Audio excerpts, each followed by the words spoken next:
1979 எப்படி வந்து ஈரான் புரட்சி ஏற்பட்டு அப்பொழுது இருந்த மன்னராட்சியிலிருந்து விடுபட்டு 40 ஆண்டுகளாக ஈரான் வந்து மன்னராட்சியில் விடுபட்டு ஒரு இஸ்லாமிக் புரட்சி நடந்து இன்றைக்கி வந்து ஈரானிய இஸ்லாமிக் ஆட்சி என்று ஒரு பிரகடனப்படுத்தப்பட்ட ஒரு ஆட்சி நடந்து கொண்டிருக்கிறது.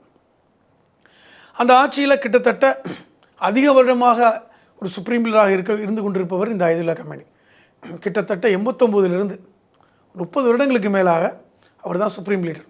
பல்வேறு ஜனாதிபதிகள் இருக்காங்க, வந்துட்டு போனாங்க, ஆட்சிகள் மாறினாலும் உச்சபட்ச தலைவராக அயதுல்லா கமேனி இருந்து கொண்டிருக்கிறார்.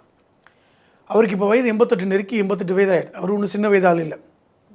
அது மட்டும் இல்லாமல் அமெரிக்க ஏகாதிபத்தியத்தை சமரசமின்றி எதிர்த்த ஒரு தலைவர் அவர் தான்.